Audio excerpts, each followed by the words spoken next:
Sally Mangu and Eleti Sasha.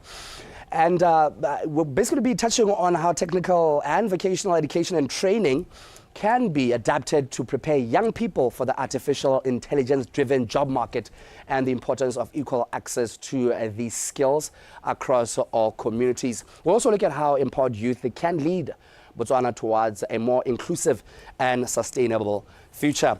Ladies, thank you so much for joining me and welcome to Botswana Connects. Thank you. Right. Just as a start, I'm just going to get an appreciation of Destination Imagination Africa. Just give us a rundown of what that is and what it's about. Thank you. So we have been doing quite a lot of work for the past 5 years. Right. Though we've been in education for the past 3 decades. That gives you an idea of my age. And then, of course, we transitioned so much into focusing on STEAM education, which is science, technology, engineering, arts, and maths. So we train from the age of 5 years up to university level. And then 2 years ago, we started training from now university when they graduate. And of course, the children we train, the parents come back saying, can I also get the skill? Right. So, and with digital transformation, there's a call where every person wants to know, and especially our over 40s, retirees. Right. They're still retired 60, they're still young. But then there's this whole thing of what is happening with AI, can I get trained? So we run programs now for up to 60, 70-year-olds. Yeah. And I think that's quite important that you know opportunities actually open up such that everybody can fare in this world of artificial intelligence and the computer of things. Yeah. And Lileti, you know, as a black woman in technology advocate, you know, how is the women adapting to the you know, technology like of things, and as far as AI is concerned, because we are in this day and age. Yes. Right. I feel like what I've seen a lot is there is sort of an apprehension, because at first glance AI can seem a little bit intimidating. It can seem like, oh, it's coming to take over our jobs. But I think that if we are wise, we can actually use AI as an opportunity to leapfrog, you know, outdated ecosystems or outdated skills that we can use AI to further ourselves. I like that, and it's important. And you know why actually I was putting it to her is so that I can put this question to you, in that, you know, I did make mention that there is the technical and vocational education training, and you know that is an aspect of education, and you as an educator, perhaps you could you know, help us understand in how urgent it is that TVET institutions need to pivot towards AI-focused curricula. And what are the risks in not doing so, in not readying themselves? I'm glad you asked that. Yeah. We can't afford to risk. Right. We just can't afford to. What we really need to watch out is there are obviously the skills that we left like they're outdated, yet it's critical. AI won't do without the human interaction. And that's why it's so critical. We need our plumbers. We need our carpenters. There's no AI that's going to come in and block your toilet. No. It doesn't matter how sophisticated that tool is. However, that plumber can still use AI to enhance and improve his systems or productivity systems, whatever your workflow. And right now we're seeing the rise with the advent of AI, of entrepreneurship. So that person, the plumber, can now be able to create his own job. He can become a consultant, can be able to research and build a company and set up a website in an hour or two and get to know, Pakalani, the sewage is not working. I can set my team. Actually, right now, people are using chatbots that are communicating and telling you that, yes, Mukolodi, it's flooded. Go to Francistown, do this and that. Right. And alerts you. So there has to be that interaction where, yes, we can't afford to do without. Can we just learn and embrace that and bring it? If any tech that's not solving human problems, we don't need it. Yeah. It's going to die before it arrives. Yeah, and you know, I actually like that as you're speaking, and I can imagine now, you know, that particular plumber who is now cognizant of how AI works, and you're all the way in Pakalani and they're all the way in Mukolodi, and you've got a clogged shower, and he's able to say, but I've got an app, just jump in there quickly, and then you can ask that sort of question, and then it'll give you like a step-by-step sort of thing. It's just that just for an additional 2 puda, it'll also tell you where you can actually go and procure that little plunger that Yes. you need to be able to do that. I don't know. What's your thought with regards to the vocational training part of things, because it's more hands-on sort of preparations and the like in relation to women. In relation to women. I think that a lot of these things can seem a little bit intimidating. Yes. But I think that AI is rather a tool to empower women in sectors that they might have felt that they are not comfortable with, that they might have felt that they don't even have a room. The so-called or men space. ran sectors. Exactly, Right. because as much as we have taken up a lot of space, there has been so much movement up the ladder in the tech space. I think there's still more. There's still more that can be done. Right. Now, I came across this not too long back, and it's what people fear regarding AI in as far as the work is concerned. Global companies like IBM are replacing hundreds of HR roles with AI. Is this something that we should worry about? Because now everybody seems to look at artificial intelligence and the computer things as more of a threat than an opportunity.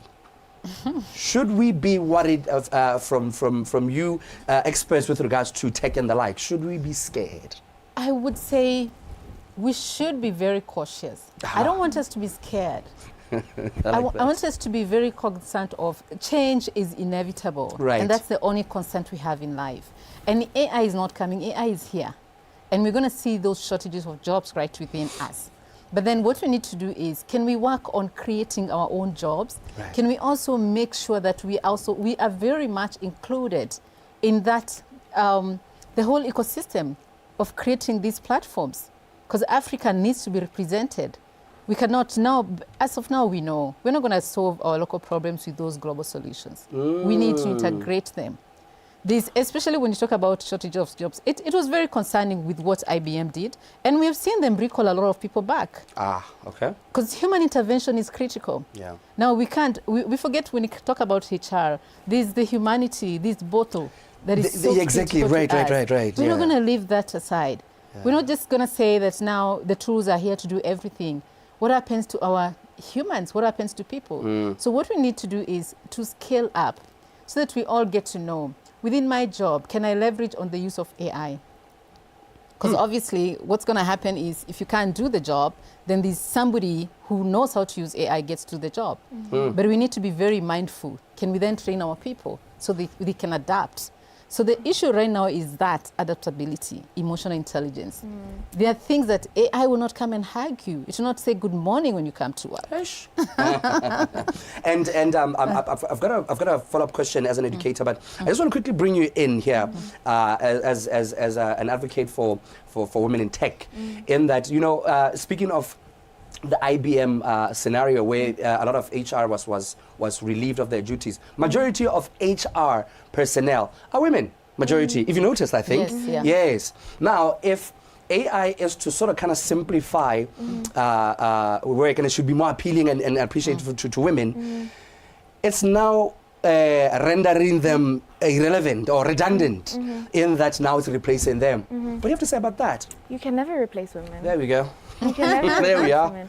I think it's imperative that human dignity, when we are inviting artificial intelligence into our workplaces, remains non-negotiable. Because the only reason that we invite technology into our spaces is so that it liberates our work efforts and it makes things more efficient. But you can never replace care-driven mentorship, care-driven leadership, and empathy. It can never be replaced. I like that. I was not hoping that you're not going to answer that, but you answered it so beautifully, actually, like that. And yes, so I said earlier, I've got a follow-up question for you. Do you think, as an educator, right, are educators and trainers themselves well equipped? When you spoke of, bring it locally, those global solutions will never really give us the answers here within. But are educators or trainers themselves equipped with the knowledge and tools to teach AI-relevant skills? If not, what kind of reskilling or partnerships do you perhaps think is needed? I'm going to be brutally honest. Here we go. On national TV. Right. Here we go. We are not yet there, but we're getting there.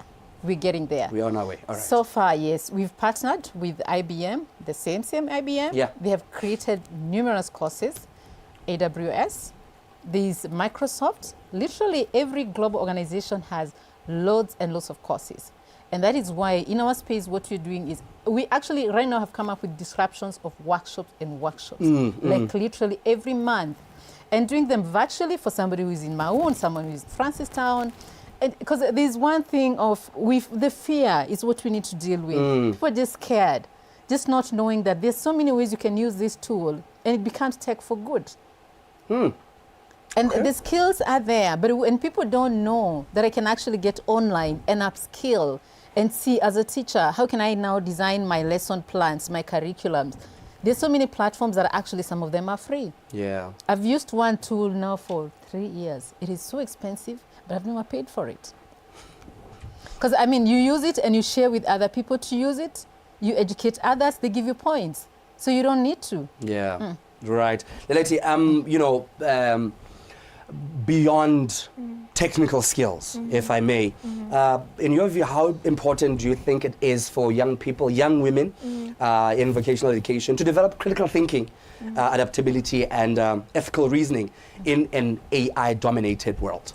I think it is of utmost importance. Right. In order to be able to navigate these new technologies, we need to be able to go in with our own logical reasoning. Right. Because AI can't navigate certain nuances like empathy. And I mean, there's even faults in ChatGPT itself. Yeah. You have to prompt it 1 million and 1 billion trillion times before you can even ask it where I think that was wrong, and it'll be like, oh yeah, actually. I think those are very important skills that I advocate for women to hone and to bring to light.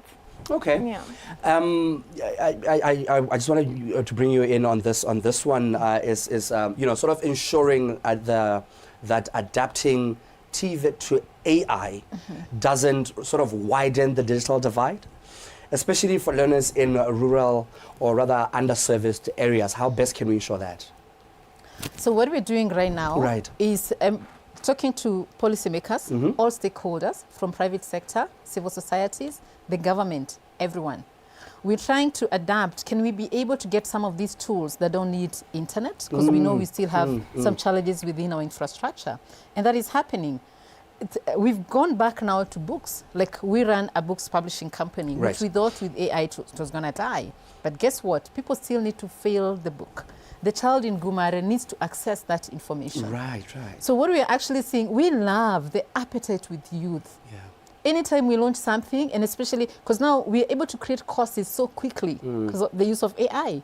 So we're able to give out a lot of our own customized courses. What we get from IBM, we still customize to suit our local people, to give them scenarios and examples that suit them. Somebody in Shakawe will get to know, oh, so this is how I can improve my fishing business. This is how I can make these traditional baskets.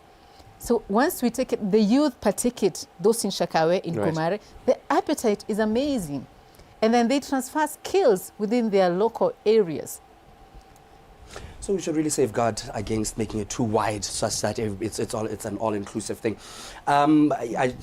Which in your understanding, right, of AI and the like, which specific, I would say, AI influence fields or roles do you believe TVET should focus in the next, say, 5 years? We have a huge shortage of plumbers, carpenters. Right. You know, all those, do you call them blue-collar jobs? Like our children have taken as, I want to be in the office, I don't want to do that. The masons and stuff like that, those are the things they need to focus on. It's critical. And it's not just in Africa. Because look at us, we are the human capital of the world in Africa. Yeah. We hold the youngest population in the world. We can also transfer and export those skills. Especially in Europe with the aging population, they've got nobody to unblock their toilet. I don't know, Letty, is there anything that you want to just throw in the span in the works there?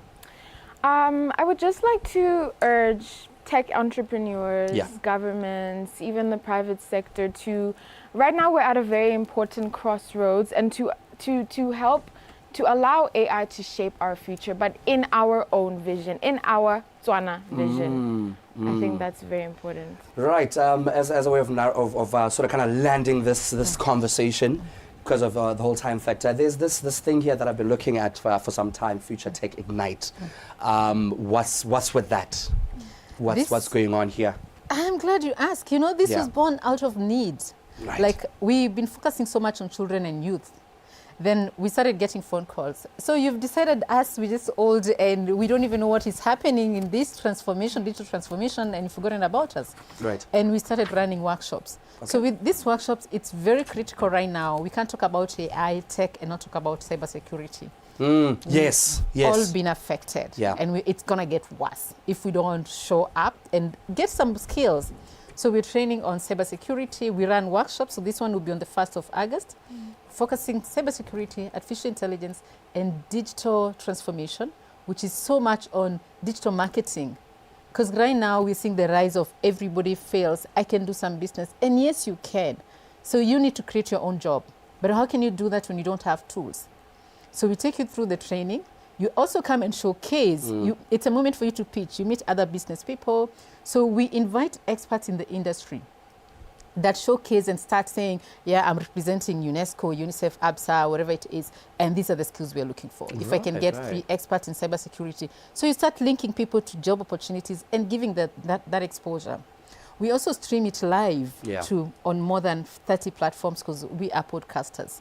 So we invite our partners in US, in Europe. It's a global village. So you never know who you might meet that could lead you to the next opportunity. Right. So it's very important. You better show up.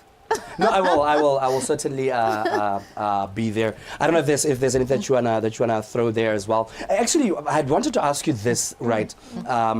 From your advocacy and the like, how, because clearly women are receptive, but are they really that receptive to this new age and the internet and AI? I'm talking women here. Yeah. Are they that receptive? Because I see a lot of young dudes are the ones that are sort of kind of getting excited and getting a feel of the things, are faffing around with that. Yeah. Women. You'd be surprised. Right. There's plenty of them who just have not either been offered the platform or the opportunity. And that is exactly why we do what we do, because they're kind of mellowed in the background and told to go into nursing and told to go into, all these other traditional female fields. But there's plenty. Right. Ladies, thank you so much for joining me in studio to come discuss this very, very important topic, which I really think it was quite necessary to also get an appreciation of the fact that, women are also not left behind. Thank you so much. Thank you. You're most welcome. Right. And I was having a chat there with Ms. Sally Kimangu, that is, who's the CEO of Destination Imagination Africa. She's here alongside Lynette Sasha, who is Women in Tech Advocate. Right, now, the 11 o'clock bulletin follows at 11. Good morning.